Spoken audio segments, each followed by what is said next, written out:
আসসালামু আলাইকুম। অনেকে আছেন কম টাকার কাজ খুঁজেন, অর্থাৎ অল্প টাকা দিয়ে বা পানির দরে আপনারা দেশে চলে যেতে চান। যাদের ইকামা এক্সপায়ার, আপনারা কিন্তু বৈধভাবে দেশে গেলে হয়তো আপনার সময় কিছুটা বেশি লাগবে, কিন্তু আপনি কিন্তু আবার যে কোনো সময় সৌদি আরবে আসতে পারবেন।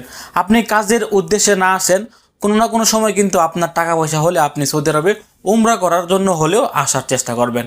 তবে আপনি যদি অল্প টাকা দিয়ে এখন সৌদি আরব থেকে দেশে যাওয়ার চেষ্টা করেন, তাহলে কিছু কিছু প্রতারকরা আপনাদেরকে মুরহাল সিস্টেমে বা যে কোনো অবৈধ উপায়ে আপনাদেরকে এক্সিট লাগে কিন্তু দেশে পাঠিয়ে দেবে। তখন কিন্তু আপনারা আর সৌদি আরবে দ্বিতীয়বার কিন্তু আর আসতে পারবেন না। অনেকে বলেন আমি একবার সৌদি আরব ছাড়তে পারলে আর কখনোই সৌদি আরবে আসবো না। এটা হচ্ছে আপনার মুখের কথা। সৌদি আরবে যেহেতু মক্কা মদিনা অবস্থান করছেন, সেক্ষেত্রে আমরা মুসলিম হিসাবে কোনো না কোনো সময় সৌদি আরবে আসতে পারি। সেক্ষেত্রে যাদের ইকামা এক্সপায়ার, আপনার সবসময় চেষ্টা করবেন বাংলাদেশ এম্বাসির মাধ্যমে আবেদনপত্র এনে সাদ্দাত নাম্বার গ্রহণ করার পর সরাসরি মক্তব আমিল থেকে এক্সিট লাগে, অথবা সাদ্দাত নাম্বার আসার পর যে কোনো জায়গা থেকে কিন্তু আপনি মাত্র কিছু টাকা খরচ করে এক্সিট লাগাতে পারবেন।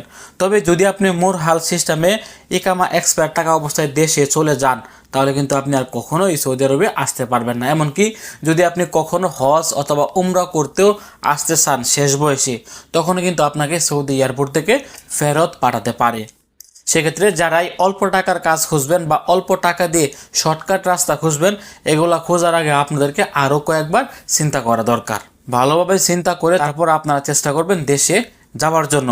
মুরহাল সিস্টেমে অল্প টাকা দিয়ে এক্সিট না লাগিয়ে আপনি কিন্তু বাংলাদেশ এম্বাসির মাধ্যমে আবেদনপত্র বা সুপারিশপত্র দিয়ে কিন্তু আপনি একদম ফ্রিতে এক্সিট লাগাতে পারবেন। বর্তমানে কিন্তু 1 মাসেরও কম সময়ে এক্সিট বা সাদ্দাত নাম্বার কিন্তু চলে আসছে। সাদ্দাত নাম্বার আসলে কিন্তু আপনারা যে কোনো মক্তব থেকে কিছু টাকার বিনিময়ে এক্সিট লাগিয়ে নিতে পারবেন। সাদ্দাত নাম্বার আসার আগে আপনারা মুরহাল সিস্টেমে দেশে যাওয়ার চেষ্টা করবেন না, যদি আপনার ইকামার মেয়াদ থাকে। হয়তো আপনি এখন মাথা গরম অবস্থায় বলছেন যে একবার সৌদি আরব ছাড়তে পারলে আর কখনোই আসবো না।